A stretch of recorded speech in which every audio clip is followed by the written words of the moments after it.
Hey guys, so someone reached out to me and they made a really, really good point. They asked me, what did I mean by everything is recorded? So, in the Akashic Records is basically a library of the universe, of all the experiences on this planet, other planets, the whole galaxy. So, I don't know where to start. Alright, so, past lives. Our soul has been in many different bodies. Like, this is not the only time we've been on Earth, in this realm, in this dimension. Like, we have other lives in other dimensions. Like, kind of like when you dream and you go into a whole nother place. Like, that's a whole nother life that you are living, and that's a whole nother story. But we, like me in particular, my soul is so old. Like, I'm such a old, look at my hair. Like, I got gray hair and everything. Like, I have such a old soul, and it's been through more cycles than the average person. And every single life, every single experience, I have taken all the knowledge with me, gained all the experiences so I can be on the planet right now, helping the planet raise its vibration, helping everyone that kind of feel stuck or in the same place or they don't know what's going on. I need to start speaking up more on this stuff, but this video, like, I haven't made any video like this before, but what I do want to say is, like, I know what I've done in my past lives, and that really, really helps me know who I am and understand who I am as a person. So, well, when I meditated, I actually found out who I was in the previous life. Like, I didn't have to get an Akashic record. I was a man, I had 3 kids, and I had a wife. That was the previous lifetime, but thousands and thousands and thousands of years ago, like, I was a queen, and I ruled entire nations. I ruled so many, like, I seen visions of it. I kept seeing visions, and I kept seeing, like, people carrying me eating fruit, a whole bunch of people surrounding me. And I'm like, what is it? What does this mean? Because I was meditating and that's what I would see.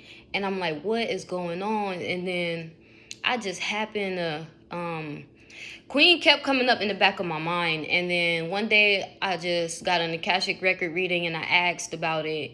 And they confirmed it. It was like, I'm not going to tell y'all which queen I was.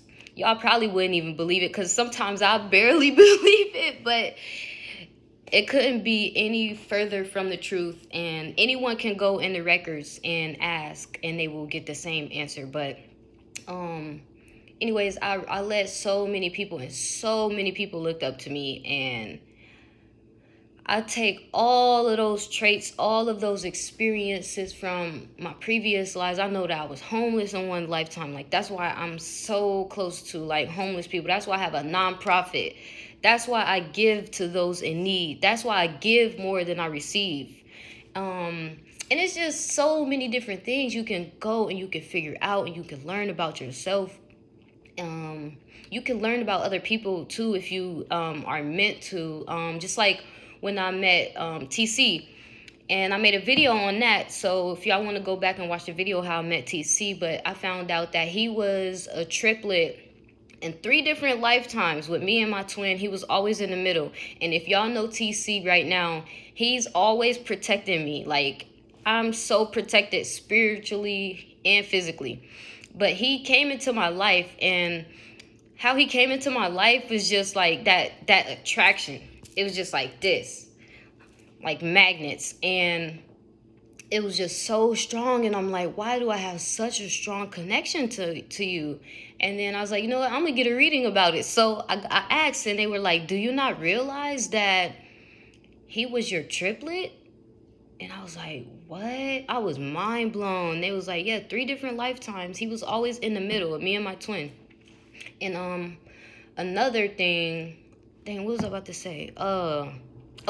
So energy cords, that leads to energy cords. So Our energy is so strong. So strong. Every person, every situation, every environment, you could create an energy cord, an energy strand with this person. And it could be healthy, it could be draining, it could be amazing. Whatever you decide for it to be, that's what it will be. Like, I always try to operate out of love because I know how energy cords work. And this is an example. So if you have an energy cord to your to an ex, right? So you have this cord because you guys have this chemistry and you guys have this bond that you created. You have a cord, a string attached from you to them, no matter where they are. And it's kind of like why sometimes we can send telepathic messages to another person when you're thinking about them, and then you text them and they was like, oh, I was just thinking about you. Like, that's because you guys have a connection, a telepathic connection that's open in the energy strand in the cord. So you can exchange information. Like, if you both are like present and both in tune, you guys can send messages back and forth to each other no matter where you are in the world. Like my twin sister, my twin is my twin flame. So sometimes whatever she's feeling, I can feel it. And I live so far. She lives in Ohio. And when she was living in Ohio, I was living in Texas. And now I live in New York. But like sometimes I can feel her energy. Sometimes I can feel when she's sad. And one time she was sick and I felt sick. And I'm like, I don't really feel like myself. She called me and she's like, yeah, I was just in the hospital. I'm like, dang, that's why I'm feeling sick. You got me sick. So she had me feeling a little under the weather. But back to energy strands. If you have or you feel anger or resentment towards another person, that person can feel it. If you send negative energy, if you send like if you just really mad, upset, and you just cursing out this person in your head, this is all going and traveling on that energy strand, and that person is receiving it. They're receiving that negative energy. They're receiving that anger. And don't wish no harm on another person because it's going to come back to you because you guys have the string attached. It is a way that you can cut the cords and cut the strands. I've had to do that a couple times. And it's so much. It's so much. But like our past lives, we have past life karmas too. So we have DNA karmas like genetics, ancestors, previous lives, experience karmas, like all of that. And we take it in this lifetime. So if you felt betrayed in your previous life, like it could be like this huge betrayal and you never really addressed it or you never really got over it, and now you come into this life and you are just so like hurt still, and you don't even know that could have been from the previous lifetime, and you dislike when people are loyal to you, and it's like the only thing that holds you back from creating friendships, relationships, bonds, all that stuff is because the previous lifetime you didn't really address it. So that's your karma, and it's coming into this life and it's playing out. It's playing out in front of you. But a lot of people aren't aware of those things. But now I'm just rambling. But it's like I said, it's so much.